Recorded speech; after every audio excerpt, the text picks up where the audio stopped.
आज हम सॉल्व करेंगे सेक्शन डी, जिसमें हमें 4 क्वेश्चन पूछे जाते हैं और हर क्वेश्चन 5 मार्क का है। पहला क्वेश्चन है इसमें, क्वेश्चन नंबर 32, कि एक ट्रेन जो ट्रेवल कर रही है 63 kilometre at a certain average speed, then it travels a distance of 72 kilometre at an average speed of 6 kilometre per hour more than its original speed. If it takes 3 hours to complete the total journey, what is the original speed. तो हम मान लेते हैं कि train की जो original speed है वो x किलोमीटर पर आवर है। हम जानते हैं कि स्पीड जो है इक्वल होती है डिस्टेंस अपॉन टाइम। अब हमें यहाँ पर टाइम का रिलेशन दिया हुआ है, तो हम टाइम लिख सकते हैं डिस्टेंस अपॉन स्पीड। पहली कंडीशन क्या दी है कि 63 किलोमीटर कवर करने के लिए x की स्पीड पर मान लो ट्रेन को t1 टाइम लगता है, तो मान लेते हैं कि t1 is equal to 63 upon x hours.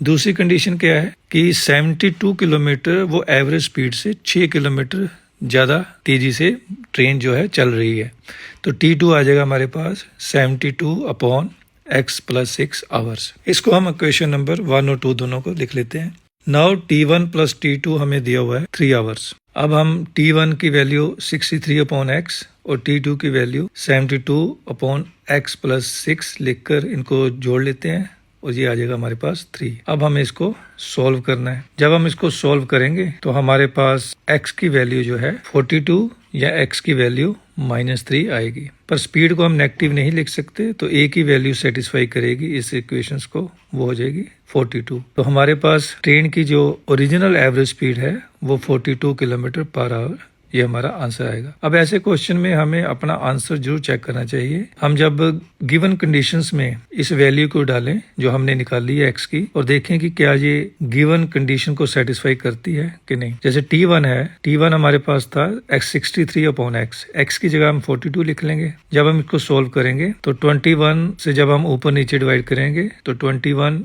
Into 3 करेंगे तो 63 आता है, तो 21 इंटू 2 करेंगे तो 42 आता है, यानी कि ये कट जाएंगे। किस सिंपल भाषा में T1 जो है 3/2 आ गया और T2 जो है वो 72/48 इज इक्वल टू 3/2 आवर्स आ गया। अब हम देखते हैं कि T1 प्लस T2 जब हम ऐड करें 3/2 प्लस 3/2 तो ये हमारे पास 3 आवर्स आ जाएगा। यही कंडीशन में हमें दिया हुआ है, सो हमारा आंसर भी करेक्ट है।